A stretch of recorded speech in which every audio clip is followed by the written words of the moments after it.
When someone says, "I'm an Episcopalian," it's kind of common for someone else to say, "Oh, isn't that the church that was founded so that Henry VIII could get a divorce?" What a thing to be known for, right? But it's also kind of wrong. First off, Henry wasn't looking for a divorce. He was looking for an annulment of the marriage. He wanted his marriage to Catherine of Aragon to be invalidated, like it never happened, so that he could marry again.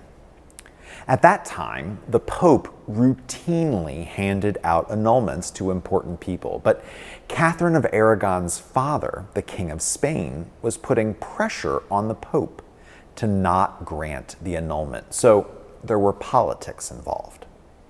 Henry broke England off from the Roman Church for political reasons. He was also facing some financial difficulties, and so by seizing control of the church, he had an additional income stream, especially when he started selling the gold and silver from the church treasuries and the lead in the church roofs.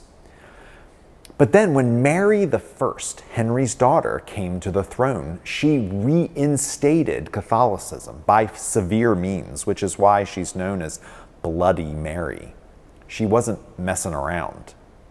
The short semi-Protestant experiment of Henry VIII was over. Under Mary, England was a Catholic country again.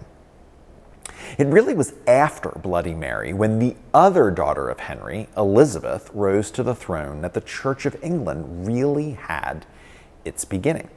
Queen Elizabeth I broke the bonds to the hierarchy in Rome again, just like her father did, but she didn't necessarily end Catholicism. In Elizabeth's England, there were Catholics and Protestants.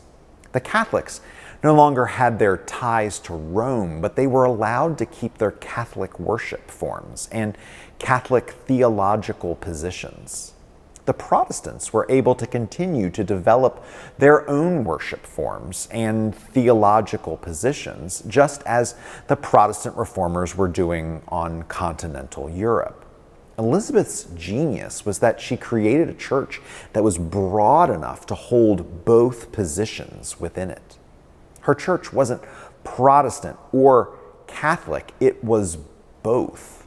This is called the Elizabethan Compromise. And believe it or not, you can still see the fruits of this compromise in the church today. If you travel to England, you can find a high version of Catholicism within the Church of England. And then you can walk around the corner to another Church of England church and find a true expression of Protestant Christianity.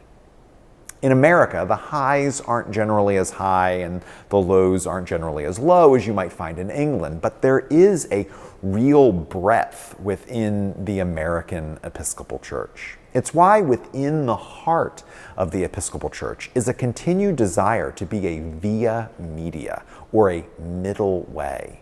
We are a church that is capable from its very DNA to hold a broad diversity of views, positions, and worship styles. This broad diversity can, of course, be a challenge, but it's also one of our core strengths.